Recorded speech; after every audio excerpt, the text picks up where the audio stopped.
bago tayo makarating sa ating pupuntahan, dapat imaagaw niyo sa akin ang bolang ito. Sa gayon hindi ko na itutuloy ang kaparusahan na ibibigay ko sa babaeng yon. Baka naman natatakot ka lang na hindi mo maagaw sa akin ang bolang ito, bata. Sigurado ka ba? Ako na ang magsisimula.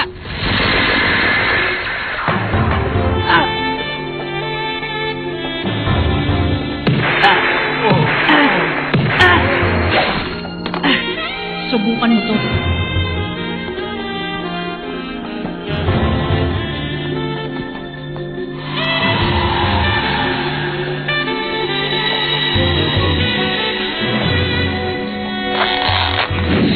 Mayor Lolo! Ako naman!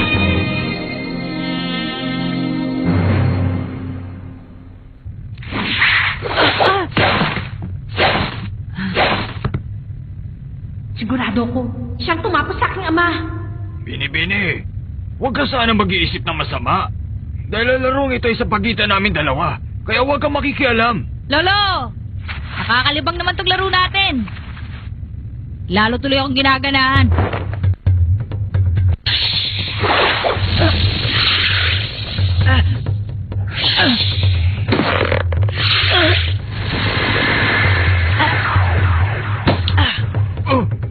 Nagawa niya! Huli ka!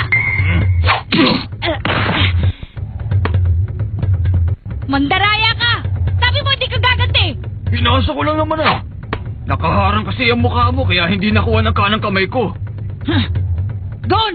Magpalit muna tayo! Mag-iingat ka ha! Masyadong tuso matandang yan!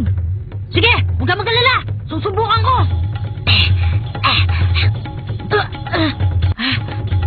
Okay! Masyado kang maleksi, bata. Pero marami ka pang bigas na kakainin. Nasa ito Aray! Ay, naiintindihan ko nga na malakas kang tumalon. Kaya lamang dapat kinokontrol mo yun! Gon! Magandang pagkakataon yun para tamaan mo si Lolo. Magaling. Kahit wala kang ginagawa dyan, ginagamit mo pa utak mo. Pumalpak yata ako Sa tingin ko naman pareho kayong magaling sa pagkikipaglaban. Kaya kailangan ko pa rin husayan ang ginagawa ko, di ba? Bakit mo ginagawa to? Kung para lang mapagtakpan ng kasong nagawa mo, hindi pa rin magbabago ang isip ko. Hindi yun ang dahilan. Dahil gusto kong masubukan ang aking kakayahan. Hindi yung matanda o yung bola ang gusto kong mahulog sa aking mga kamay, kundi ang nagawa ng aking ama.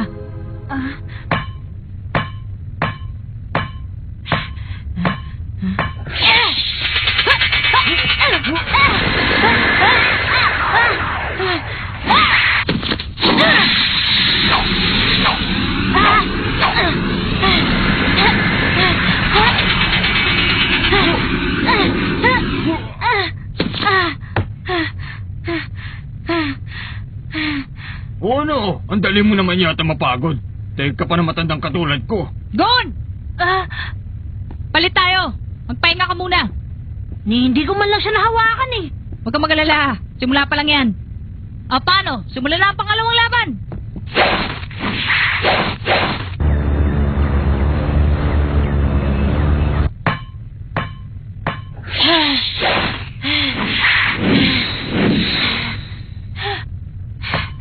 Anong problema? Walang mangyayari sa atin dito. Mas maganda pa siguro kung magsasabay na lang kayong dalawa sa laban. Don! Tara! Sige! Huwag kang magpapanlil lang sa galaw ng bola. Kapag nag-concentrate ka dito, malalaman niya ang gagawin mo. Ganun pala? Akala ko mahuhuli ko yung bola. Yung pala, nililinlan lang niya ako. Dapat baguhin kong diskarte ko. Biglang nagbagong diskarte nila. Okay, Gon! Ikutan natin siya! Hindi pa rin lalambot ang puso ko. Dahil siya pa rin ang taong pumatay sa aking ama. Napakasama niya. Nagagawa niyang kumitil ng buhay dahil lamang sa pera.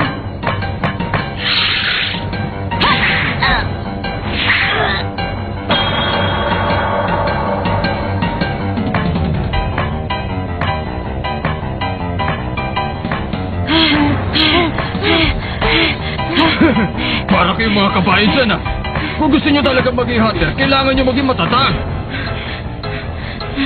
Kailangan ko maging matatag. Para maging hunter, kailangan ko maging matatag. Hindi ako susuko sa'yo, Lolo. Ito na ang pinakamadaling paraan para makita ko ang aking ama. Umanda ka. Mahuhuli rin kita. Oh, handa na ba kayo?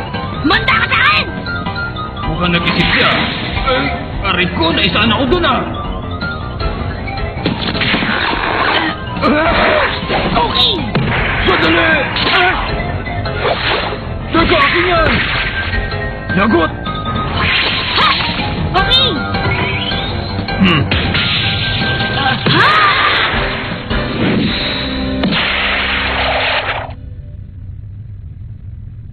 Muntik na ako dun ah. Maganda ginawa niyong yun, mga bata. Ha? Pambihira yung ginawa niya! Ha? Hindi pwede. Kiluwa! Suko na ako. Bakit? Ayaw niya na?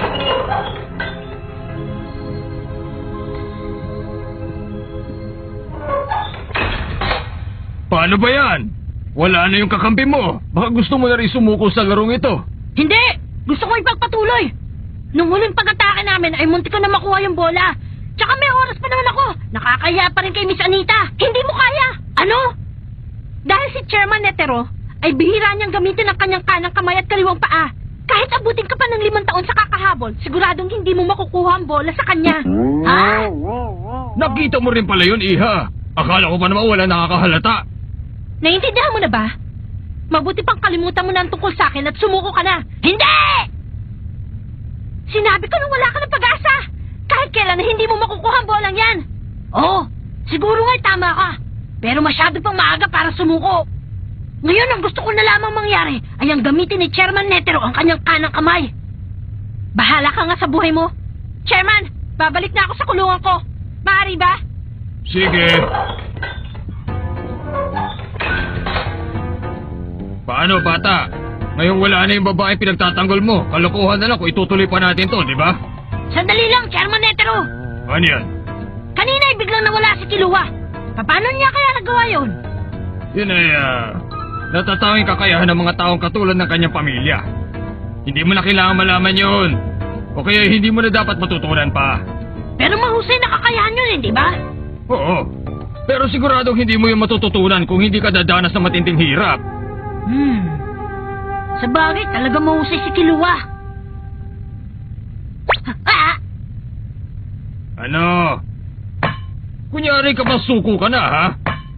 Pero malisik ka rin at may pagkatuso, bata.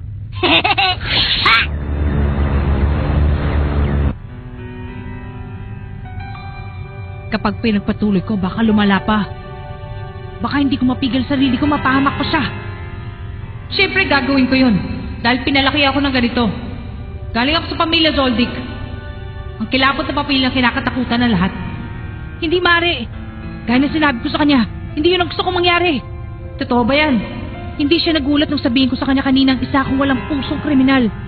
Ang sabi niya pa sa akin, gusto niya talaga akong makilala. Ano ka ba? Huwag mo akong patawanin. Meron ko bang taong may papakilala sa akin? Nananabik na ako, hindi na ako nakakamoy na dugo. Tumahimik ka nga dyan, para kang sira. Kinakausap mo ang sarili mo. Makinig ka mabuti sa sasabihin ko, bata. Anong gagawin mo sakaling bumagsak ako sa pagsusulit dahil hindi ako makatulog sa'yo? Ha? Huwag kang mag-alala. Dahil sisiguraduhin kong hindi ka naaabot bukas. Teka lang sandali. Ang sapatos ko. Huh? Pasensya na kayo. Kailangan ko ang aking sandata. Patawarin niyo ako sa ginawa ko.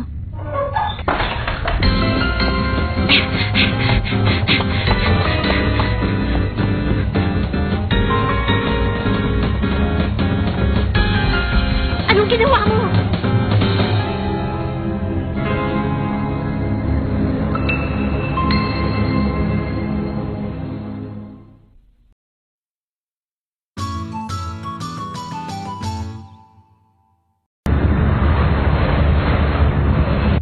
Akala ko ba'y natutulog ka? Alam mo bang yan din ang gusto kong itanong sa'yo? Alam kong iniisip mo. Yung babae nakapuslit, tama? Tumigil ka! Pumunta ako dito para makausap yung chairman ng Hunter Association. Dapat kasi pinag-uusapan mabuti ang katayuan ng babaeng yun. Yun din ang pakay ko. Magandang gabi. May tatanong na po kami. Buksan niyo ang pinto!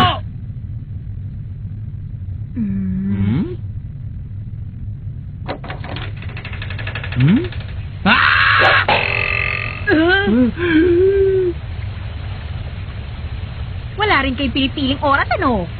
Ang istorbo yun ang tagapagbigay ng pagsusulit sa 10 oras na gabi ay isang kasalanan! May sasabihin lang kami. Wala akong pakialam, maliligo pa naman ako, istorbo niyo ako! Sandali, anak ko naman, napadaan lang ako. Wala akong planong katukin ka, nakita ko lang si Lidorio kaya sinamahan ko siya. Ano sabi mo? Nagkita lang tayo dito, gusto mo rin kumatok sa kanya. Ginagana ka talaga ako! Yeah!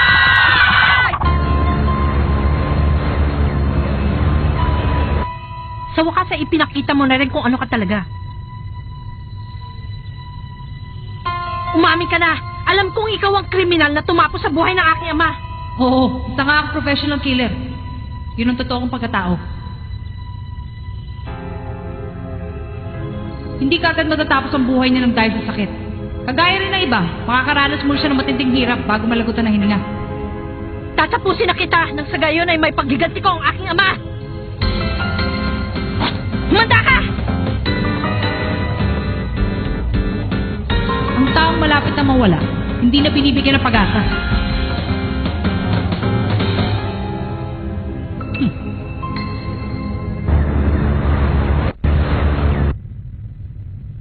Yun talagang babaeng yun, oh. Ginasgasan pa ang gwapo ko mukha. Huwag kang mag-alala, hindi masyadong nagbago. Sumusobra ka na talaga, ah! Bakit ako na lamang ang palagi sinisisi? Sabihin mo nga! Kasama ka naman, ah! Siguro, dahil sa itsura. Ano sabi mo? Aba, tingnan mo. Sigon.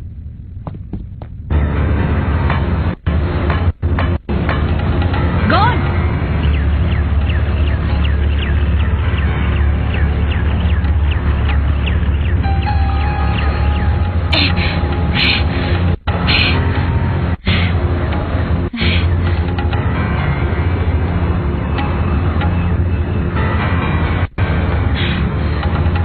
Masasabi ko ng matibay talaga ang batang ito.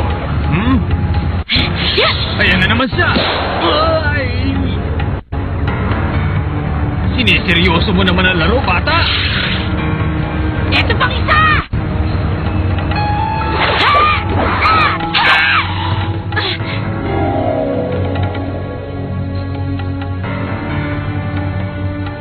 Isa kang duwag! Bakit hindi ka magpakita sa akin? Ang sobrang pag-iisip dahil hindi niya makita ang kanyang kalaban. Ito ang uubos sa lahat ng enerhiya na nasa kanyang katawan.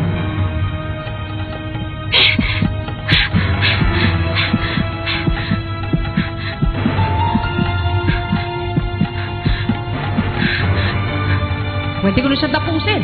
Mas madali pa to kaysa kumitil ng isang kuneho.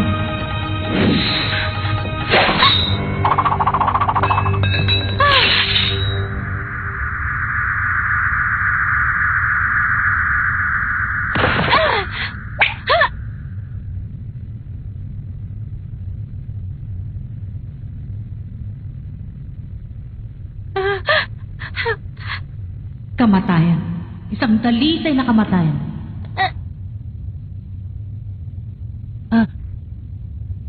Gon! Ha? Si Gon!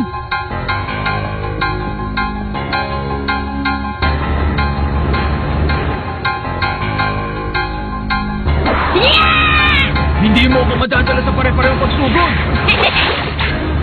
Ano ka? Kunyari yung bola ang titirahin niya.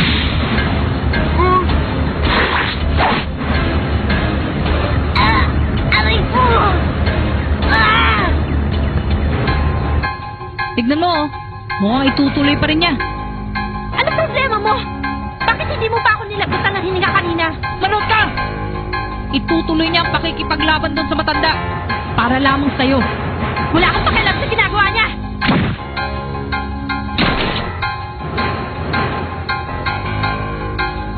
Siguradong magagalit siya sa akin kung tatapusin kita.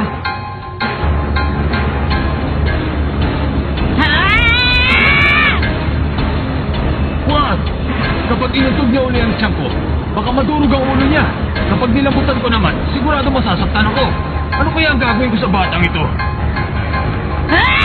Naku po! Good, wag! Oh, naku, lagot! Huh?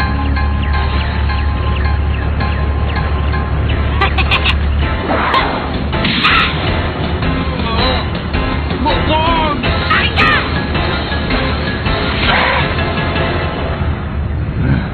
Muntik na ako dun, ha?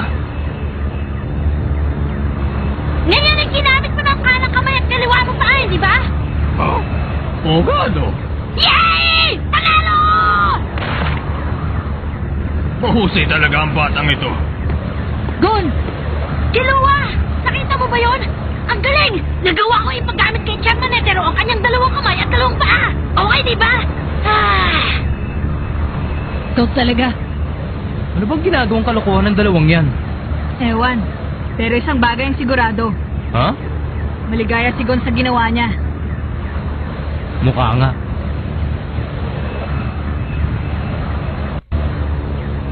Tinalugan na ako, ha? Kapitan, kumusta na ba ang biyahe natin? Magaling.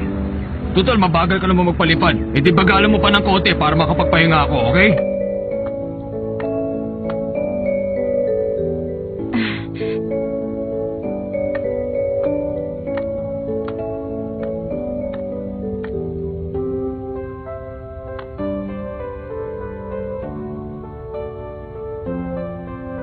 Ang ganda talaga ng alapaap.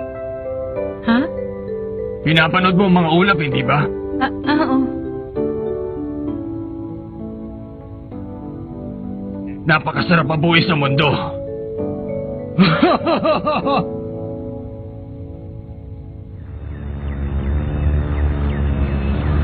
Maraming salamat sa pag-iisay. Malapit na tayo sa ating destinasyon.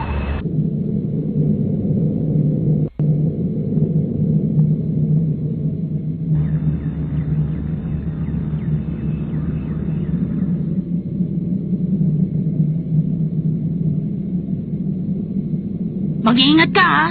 Sabi ni Chairman Netero, hindi na raw niya ako paparusahan sa kasalanan na gawa ko. Maraming salamat. Utang ko sa iyong lahat. Wala yun! Binabati kita. Ha? Nahulog mo kanina. Alaala to sa akin ng aking ama. Ang crystal na yan nanggaling pa sa Spice Rock, di ba? Ah? Anong Spice Rock? Kapag pinino mo to, nagiging isang uri ito ng makapaminsalang droga. At kapag nasimulan mo ng tikman ito, hahanap-hanapin ng iyong katawan. Maraming mayayamang tao nagbenta ng kanilang ari-arian. Makabili lamang na Spice Rock. Hindi. Isa ang kasinungalingan. Totoo ang sinabi nila. Sigurado akong hindi mo alam yon.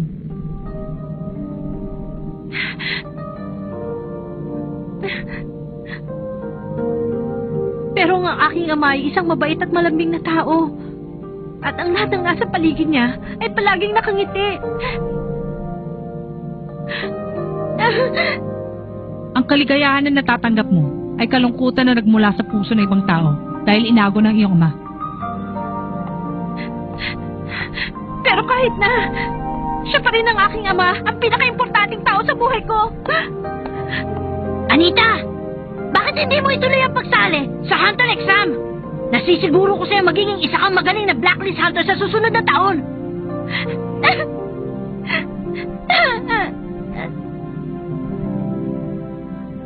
Kilua, Ano yun? hindi mo sinabi kay Anita na hindi ikaw ang gumawa nun. Ikaw tuloy ang pinipilit niya na may kasalanan. Sigurado ang gumawa nun ay ang kuya ko. O ang aking ina. Kung hindi man, sigurado nagmula pa rin sa pamilya ng Zoldyck. Pero yun ay Negosyo yun ang aming pamilya. Kaya sanay na ako maraming nagagalit sa akin. Magandang araw sa inyong lahat.